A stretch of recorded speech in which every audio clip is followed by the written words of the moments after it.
तो train problems में क्या आता है, ट्रेन डिस्टेंस पूछ लेता है या टाइम पूछ लेता है, लेंथ ऑफ ट्रेन पूछ लेता है, ठीक है। तो इसके लिए तीन फॉर्मूला है हमारे पास। स्पीड का आपको फॉर्मूला पता है कि स्पीड किसे कहते हैं, कि कोई चीज कितना सफर दो जी कितने है मिनट बड़ी में अंदर भाई दी कंप्लीट कर रही है, ठीक है। कौन बोल रहा है? स्पीड का क्या मतलब है कि कोई चीज जो मूव कर रही है वो कितना डिस्टेंस कितने टाइम में कवर कर रही है। तो स्पीड किसके बराबर होती है, डिस्टेंस ओवर टाइम, ठीक है। अब वो आपको दे देता है स्पीड किलोमीटर पर आवर में और आंसर पूछ लेता है मीटर पर सेकंड में। तो इसको कन्वर्ट करने का तरीका है कि जो स्पीड किलोमीटर पर आवर में दी गई है उसको आप 5/18 से जब देते हैं, ठीक है। तो वो इसमें कन्वर्ट हो जाएगी मीटर पर सेकंड में। और अगर स्पीड उसने मीटर पर सेकंड में दी हुई और आंसर किलोमीटर पर आवर में पूछा हुआ है तो आप उसको 18/5 से जरूर दे दें। ये तीन फॉर्मूला जो है आप बने याद कर लीजिए, ठीक है। आगे अब हम आ जाते हैं ट्रेन प्रॉब्लम पहले मॉड्यूल। ये फॉर्मूला फॉर्मूला जी दोबारा सुन लें। स्पीड किसके बराबर होती है, डिस्टेंस ओवर टाइम, पहला फॉर्मूला हमारा। अब मैंने आपको बताया कि वो एक यूनिट आपको दे देता है किलोमीटर पर आवर में और आपको देता है मीटर पर सेकंड में। तो किलोमीटर पर आवर को बड़े यूनिट को छोटे यूनिट में कन्वर्ट करने का तरीका ये है, आप स्पीड को 5/18 से जब दे देंगे, 5/18 से मल्टीप्लाई करेंगे हम, ठीक है। और अगर यही स्पीड मीटर पर सेकंड में और पूछा आंसर उसने किलोमीटर पर आवर में है तो आप छोटे यूनिट को बड़े यूनिट में कन्वर्ट करने के लिए क्या करेंगे, 18/5 से मल्टीप्लाई, ठीक है। अभी ये हम आपको साथ साथ अप्लाई भी होगा। अ train running at a speed of 60 kilometre per hour, किसमें स्पीड दी है उसने, 60 किलोमीटर पर आवर में स्पीड दी है ट्रेन की। और वो जनाब एक पोल को क्रॉस करती है 9 सेकंड में, ठीक है। इसका मतलब ये है कि ये हमारे पास पोल है, ठीक है। ये हमारे पास पोल है और ट्रेन जब यहाँ पे आई तो हमने टाइम उसका, ट्रेन इतनी लंबी है, ठीक है। ट्रेन इतनी लंबी है, कितनी लंबी है। ट्रेन जब पोल के पास आई तो हमने टाइम स्टार्ट किया और जब ये पूरी ट्रेन यहाँ से गुजर गई ऐसे, ठीक है, ट्रेन यहाँ से गुजर के यहाँ पे आ गई तो कितना टाइम लगा इस पूरे को, 9 सेकंड। तो इसका मतलब है जितना उसने डिस्टेंस ट्रेवल किया वो उतना उसकी लेंथ है। क्यों, पोल पे पॉइंट है और ट्रेन यहाँ से गुजर रही है, ठीक है। ट्रेन यूं गुजर रही है और 9 सेकंड लगे हैं, तो ये जो उसकी लेंथ है यही असल में डिस्टेंस है। ये बात फॉलो किया। तो ट्रेन की स्पीड है 60 किलोमीटर पर आवर में और आंसर उसने दिया हुआ है हमें सेकंड में। तो हम क्या करेंगे, ट्रेन की स्पीड को मीटर पर सेकंड में कन्वर्ट करेंगे। किलोमीटर पर आवर को मीटर पर सेकंड में कन्वर्ट करने के लिए तरीका क्या है, 5/18 से जब दे दी हमने सिर्फ साथ लिख लिया, ठीक है। अब ये स्पीड आ गई हमारे पास मीटर पर सेकंड में, इसको हमने फॉर्मूला में पुट किया है। इसका फॉर्मूला क्या है हमारा, distance over time. Speed is equal to distance over time 60 into 5/18। Distance कितना है वो मालूम करना है और टाइम कितना लगा है, 9 सेकंड। तो ये 9 सेकंड डिस्टेंस हमें चाहिए, 9 सेकंड इधर डिवाइड होगा इधर आके मल्टीप्लाई हो जाएगा, ठीक है। तो हम मल्टीप्लाई करके देखते हैं क्या बनता है, 9 1 9, 9 2 18, ठीक है। 2 1 2, 2 3 6, 3 5 15 मीटर। डिस्टेंस हमारा कितना आया, 150 मीटर। स्टूडेंट्स समझ आइए कि दोबारा बता दूं, सर दोबारा बता दें। जी। तो सुन लीजिए कि स्पीड का हमारे पास फार्मूला है डिस्टेंस ओवर टाइम, ठीक है। स्पीड हमें किसके बराबर है, डिस्टेंस ओवर टाइम। अब इन तीन चीजों में से कोई एक दो चीजें दी होती हैं तो तीसरी हम निकाल लेते हैं। यहाँ तो उसने हमें स्पीड भी बता दी है, टाइम भी बता दिया है। उसने आपसे क्या पूछ लिया, लेंथ ऑफ ट्रेन। तो लेंथ ऑफ ट्रेन असल में वही है जितना उसने डिस्टेंस कवर किया है। मैंने आपको बताया कि ये एक पोल है, ठीक है, ये ट्रेन है, ठीक है। ट्रेन यहाँ से यूं गुजरी यहाँ तक, जब वो पूरी गुजर गई तो कितना टाइम लगा उसे, 9 सेकंड। तो जो डिस्टेंस उसने कवर किया है वो असल में लेंथ ऑफ द ट्रेन ही है ना। यहाँ से ट्रेन स्टार्ट हुई और यहाँ पे आके खत्म हो गई, तो डिस्टेंस उसने जितना कवर किया वो असल में लेंथ ऑफ ट्रेन ही है। ये बात समझ में आई है सबको? Yes sir. जी। तो अब दो फार्मूलाज हमारे पास क्या है कि अगर स्पीड किलोमीटर में दी हो और मीटर पर सेकंड में पूछ लिया हो उसने, तो हमने क्या करना होता है, जो भी स्पीड है उसको 5/18 से सिंपल याद कर लीजिए कि बड़े यूनिट को, किलोमीटर को छोटे यूनिट में मीटर पर सेकंड में कन्वर्ट करने के लिए हम 5/18 से ज़रूर देंगे। इसके इनवर्स क्या है, अगर मीटर पर सेकंड में दिया और किलोमीटर पर आवर में आंसर पूछा तो आप 18/5 से ज़रूर देंगे।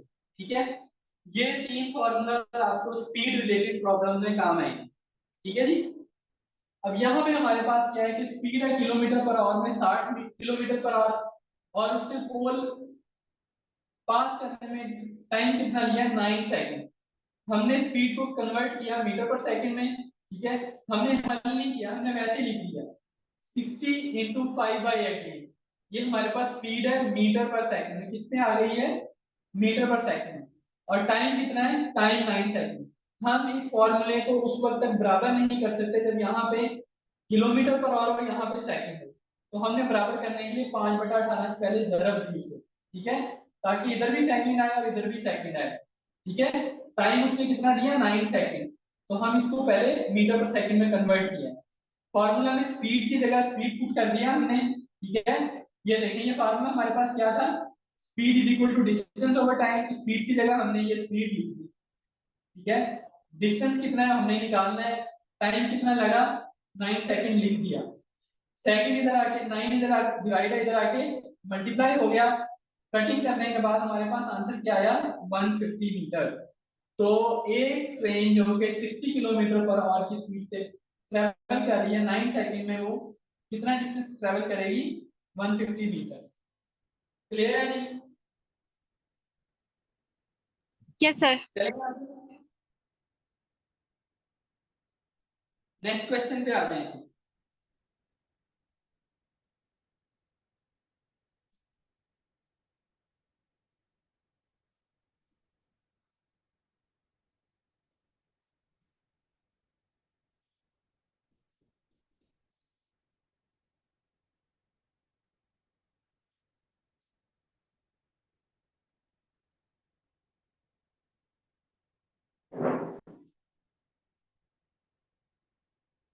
लेंथ ऑफ ब्रिज हमने मालूम करनी है। ठीक है, लेंथ ऑफ द ब्रिज जी। ठीक है, जिसको के एक ट्रेन, ठीक है, ट्रेन की लेंथ कितनी है, 130 मीटर।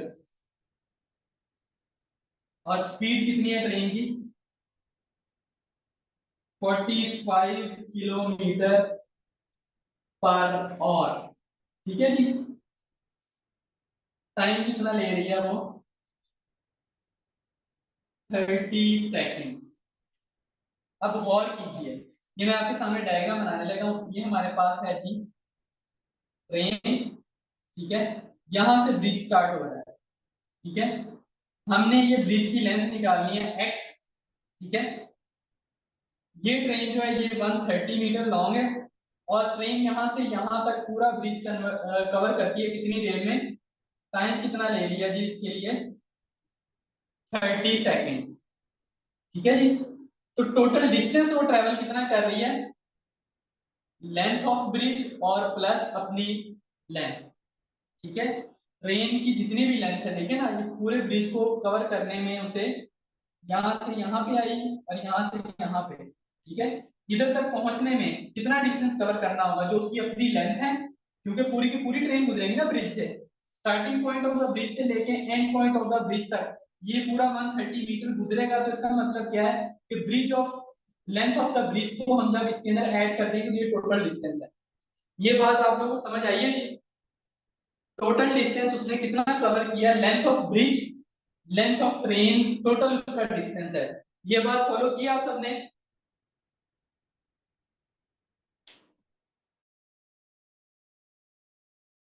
स्टूडेंट दोबारा सुन लें कि उसने कहा है एक ट्रेन जो कि 130 मीटर लॉन्ग है ब्रिज को क्रॉस कर रही है। ब्रिज की लेंथ उसने नहीं बताई, उसने पूछा ब्रिज की लेंथ आप बताएं। उसे टोटल ये फासला तय करने में 30 सेकंड लग रहे हैं। 130 किलोमीटर की ब्रिज को x मीटर ब्रिज को क्रॉस करने में 30 सेकंड लग रहे हैं और स्पीड उसकी कितनी है 45 किलोमीटर पर आवर। तो टोटल उसने डिस्टेंस कितना कवर किया है 130।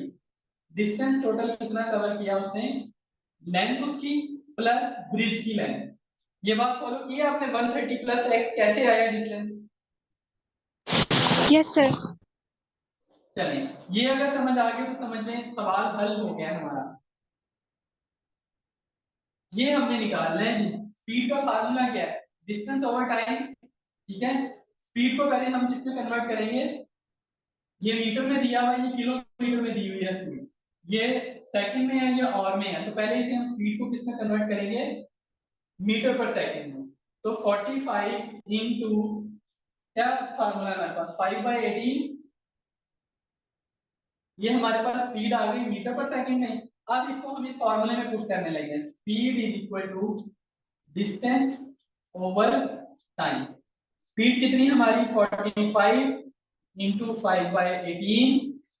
ठीक है, डिस्टेंस हमारा कितना है 130 प्लस x और टाइम कितना लग रहा है 30 सेकंड। ठीक है, चलिए यूनिट हम नहीं लिखते साथ, हमें चाहिए x, बाकी सारी चीजों को इधर लाइए। 45 इंटू 5/18 इंटू 30 डिवाइड हो रहा है इधर आके, मल्टीप्लाई हो गया, is equal to 130 plus x। इसको पहले हम डिवाइड करेंगे, 6 3 जार 18, 6 5 जार 30, 3 1 जार 3, 3 5 जार 15, 15 3 जार 45 और 3 1 जार 3। हमारे ऊपर क्या बचा 5 इंटू 5 इंटू 15, तो क्या बचा 5 5 जार 15, 5 जार 75, 15 5 75 और जरबे 5 375 आ गया ये हमारे पास। ठीक है जी, 375 is equal to 130 plus x।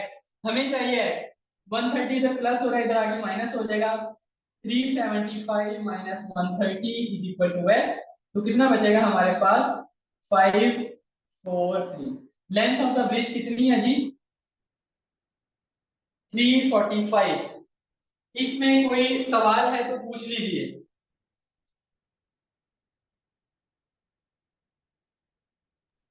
All clear, sir. Ji clear, चलिए ठीक। Yes, sir. अब ये ना कुछ मिक्स सवाल है वो हम देखते हैं डिफरेंट किस्म के। ठीक है जी,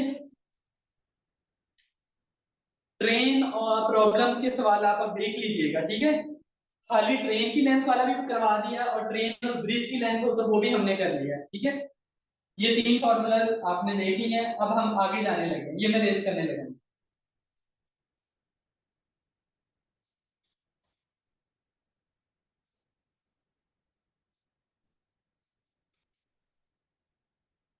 हमेशा सवाल को पहले अंडरस्टैंड करें। ठीक है, जब मैथ का ये फायदा है कि जब आपको सवाल आ जाता है ना तो समझ लें कि सिर्फ सिंप्लीफाई करना रहेगा, इक्वेशन डेवलप करें और वैल्यूज पुट करें बस।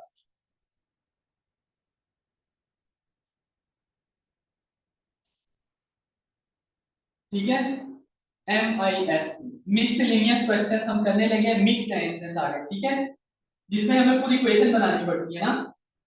अ मैन हैज 480 रुपीज, कितने हैं उसके पास, अमाउंट हमारे पास है 480।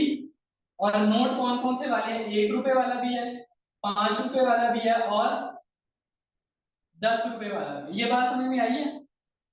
एक बंदे के पास 480 रुपए हैं, किस सूरत में, नकदी है उसके पास 480 रुपए, 1 रुपए के नोट है, 5 रुपए के नोट है, 10 रुपए के नोट है, और इनकी जो तादाद है ना वो बराबर है। ठीक है, यानी कि जितने उसके पास 10 रुपए के नोट है उतने 5 रुपए के, उतने 1 रुपए के नोट है, और इन सबको अगर प्लस करेंगे तो किसके बराबर आ जाएगा 480। अब देखें इसके अंदर एक जवाब है, अगर हम 1 रुपए के नोट को x ले लें, 5 रुपए के नोट को क्या लेना पड़ेगा, एक से कितना बड़ा है 5 गुना बड़ा, 5x ले लेंगे, और 10 रुपए को क्या कहेंगे 10x। हमने कहा जनाब ये 3 किस्म के उसके पास नोट हैं, ठीक है। इनको अगर हम प्लस करेंगे तो अमाउंट कितनी आनी चाहिए? 4। ये बात क्लियर हुई है सबको? Yes, sir. ठीक है। एक्स है नंबर ऑफ नोट्स। 1 रुपए यहाँ पे एक लिख दें आप अगर अपनी आसानी के लिए। 1 रुपए के जितने नोट है, 5 रुपए के भी उतने नोट है, 10 रुपए के भी उतने नोट है। इक्वेशन बन गई। इन सबको प्लस करेंगे तो आ क्या रहा है? 480। कर लेंगे हल के? कर दूं? चलिए कर लेते। 10 5 15 और 1 16 x is equal to 480। x इज इक्वल टू 480 बाय 16। 16 1 16 16 3 जा 0 ऊपर आ गया तो x इज इक्वल टू, ठीक है। तो 30 नोट उसके पास 1 रुपए वाले हैं, 30 नोट 5 रुपए वाले हैं, 30 नोट 10 रुपए वाले हैं। इनको आप जब प्लस करेंगे तो 480 ही आंसर आएगा, ठीक है। चलिए आगे इससे। स्टूडेंट्स की समझ आ गई है तो अगली तरफ चलते हैं हम।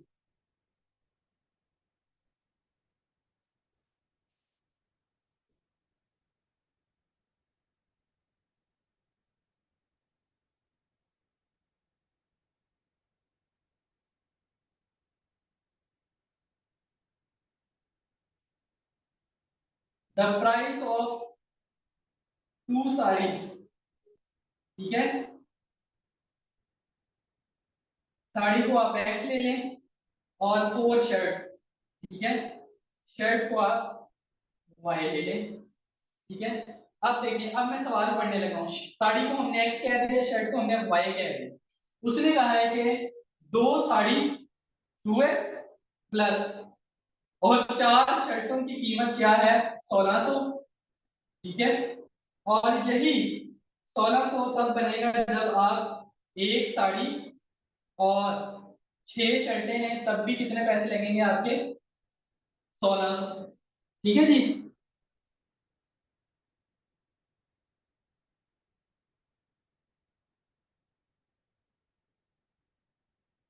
अगर हमने सिर्फ 12 शर्टें लेनी है, क्या 12 शर्टें, 12 पाई की हमने वैल्यू निकालनी, ठीक है जी। क्लियर हुई है ये बात? अब Yes, देखें, sir. हमने क्या करना होता है, ये इक्वेशन 1 कह दिया, इसे इक्वेशन 2 कह दिया। हमने एक वेरिएबल निकालना होता है। क्या करना होता है? एक वेरिएबल निकालना होता है। कैसे निकालेंगे? इधर 2x है, इधर x है, इधर 4y है, इधर 6y है, ठीक है। अगर इनको माइनस करते हैं 1x बचेगा और यहाँ पे 2y बचेंगे। दोनों वेरिएबल आ रहे हैं, हमें सिर्फ एक वेरिएबल चाहिए। एक वेरिएबल कैसे करेंगे हम इस इक्वेशन को 2 से मल्टीप्लाई करेंगे। क्या करेंगे? इक्वेशन नंबर 2 को 2 से मल्टीप्लाई कर देंगे हम। जब 2 से मल्टीप्लाई होगा तो दोनों तरफ मल्टीप्लाई होगा, ठीक है जी। तो ये देखें, इक्वेशन नंबर 2 हमारे पास क्या बनेगी? 2 into x plus 6y is equal to 1600 into 2। ये बात समझ आई है जी? 2 दोनों तरफ मल्टीप्लाई होगा। इक्वेशन हमारे पास क्या थी? x plus 6y is equal to 1600। हमने दोनों तरफ 2 से मल्टीप्लाई किया। जो काम हम इक्वेशन के एक तरफ करते हैं वही काम हम इक्वेशन के दूसरी तरफ करते हैं। जब 2 से मल्टीप्लाई कर रहे हैं तो इधर भी करेंगे और इधर भी करेंगे। तो हमारे पास इक्वेशन क्या बनेगी? 2x प्लस 6 टू द 12y इज इक्वल टू 3200, ठीक है जी। अब हम अगर इक्वेशन नंबर 1 और इक्वेशन नंबर 2 को सब्ट्रैक्ट करते हैं तो हमारे पास इसको कहते हैं इक्वेशन नंबर 3। इक्वेशन नंबर 3 से इक्वेशन नंबर 1 माइनस करें। माइनस 1 वाली क्या है? 2x plus 4y is equal to 1600, ठीक है जी। जब हम माइनस करते हैं तो हम साइन चेंज करते हैं। ये माइनस हो गया, ये माइनस 4y हो गया, ये माइनस 1600 हो गया। प्लस 2x में से माइनस 2x 0 आ गया। 12 में से 4 गए, 8y इज इक्वल टू 32 में से 16 गए, 1600, ठीक है जी। y किसके बराबर आ जाएगा? 1600 बाय 8, 8 1 8, 8 2 16, 2 zeros ऊपर, तो y इज इक्वल टू 200। हमें क्या पता चला कि जनाब हमारी जो एक शर्ट की कीमत है वो कितनी है? 200 रुपया, 200। हमें कितने की चाहिए? 12 की। तो 12 से मल्टीप्लाई कर दें, 12 इज इक्वल टू 200 × 12, तो कितना हो जाएगा 2400। ठीक है जी। 12y यानी कि 12 शर्तों की कीमत कितनी आएगी? 2400 रुपया। क्लियर है जी?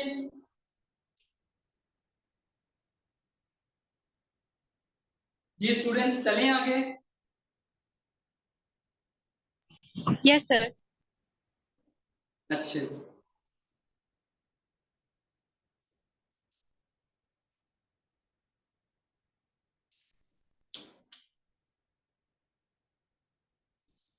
ये जी मैं रिप्लेस करने लगा हूँ फिर, ठीक है।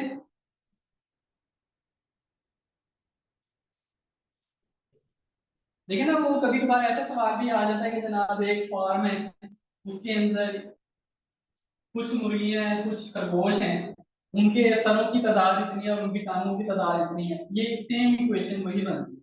अभी आएंगे, वो भी आगे आएंगे।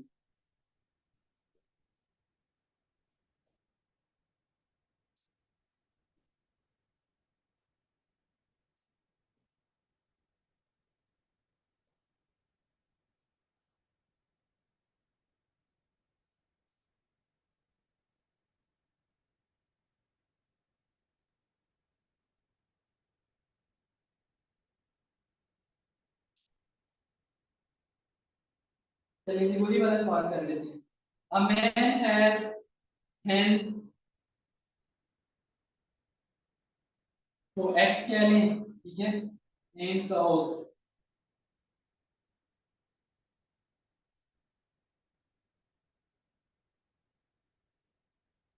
काउस को वाई कहें, ठीक है। अब सवाल गौर से सुनिएगा।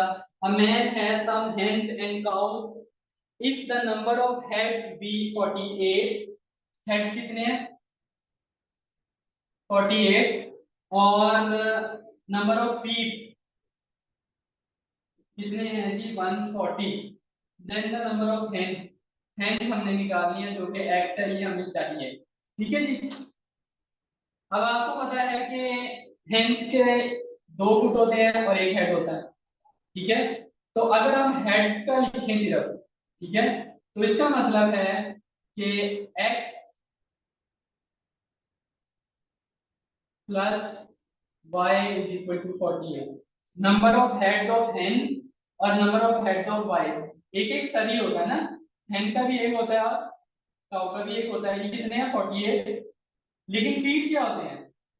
हैंड्स के फीट कितने होंगे? नंबर ऑफ हैंड्स है ना, ठीक है, 2x प्लस काउ के कितने फीट होते हैं? 4y is equal to 140। ठीक है जी, ये बात समझ में आई है आपको? Number of Yes, sir. Hands, number of cows y है।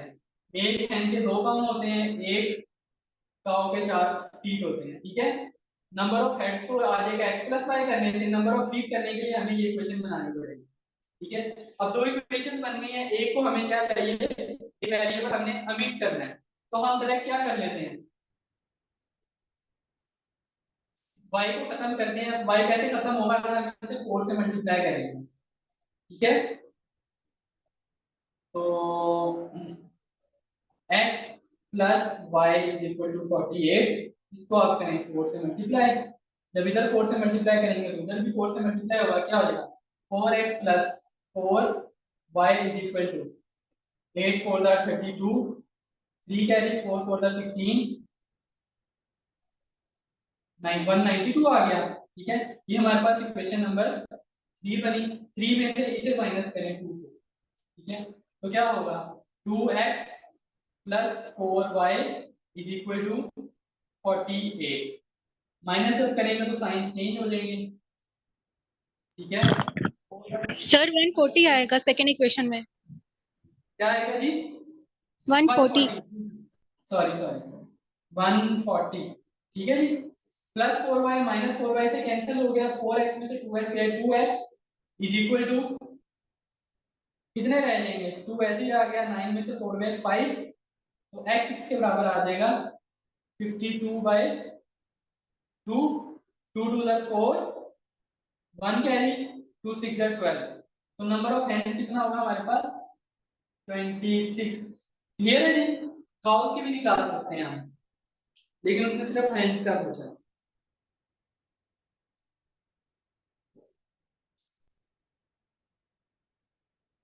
सर अगर काउ के नंबर निकालने हैं तो सर जो इक्वेशन है उसके अंदर वाई एक्स की वैल्यू प्लेस कर दें तो वाई का फैक्टर निकल आएगा। जी ऐसे ही देखें है ना, ना सर? इसमें आप वैल्यू पुट कर दें। एक्स की जगह हमने 26, x plus y is equal to 48 है। एक्स कितना निकला है? 26 plus y is equal to 48। तो वाई कितने के बराबर हो जाएगा? 26 इधर प्लस उधर जाके माइनस। ठीक है, तो कितना आ जाएगा? 8 में से 6 गए 2, 4 में से 2 गए 2। ठीक है जी, नंबर ऑफ कॉस कितना निकलेगा?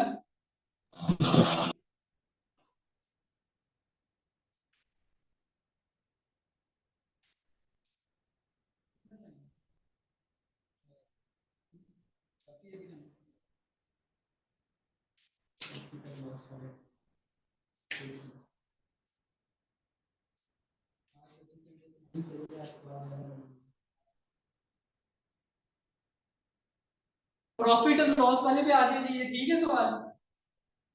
अगले दिन कितना टाइम अभी है? 20 मिनट है, 3-4 मिनट रहेंगे। अच्छा वो क्लास का मेरे टाइम खत्म हो गया। आप लोगों का कोई सवाल है तो जी कुछ ले आया करें। आप लोग के पिछले सारे सवाल समझ आ गए?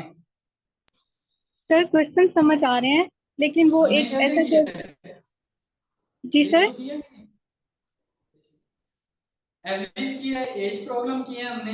ठीक है, नंबर वगैरह वाले सवाल किए थे, और टाइम ये ट्रेन प्रॉब्लम्स वाले ही हैं। ठीक है, तो अगली क्लास में हम जी परसेंटेज, ठीक है, और परसेंटेज तो कर लिया हमने। प्रॉफिट, लॉस, डिस्काउंट और रेशियो और प्रोपोर्शन इंशाल्लाह ये की क्लास में हम करेंगे। ठीक है जी, थोड़ी स्पीड लगाएंगे आपको। बाकी वीकेंड है, आप लोगों के पास पेपर दें, बेस्ट ऑफ लक उसके लिए। और जो हमने सवाल कर लिए हैं वो उसके आपने लिख के लाना है कि अगर कोई सवाल हो ना किसी का, ठीक है, तो वो लाजमी पूछ लीजिएगा। बाकी अगली क्लास में हम ये करें। सर ठीक है जी, फिर अल्लाह हाफिज। Sir sir excuse me sir.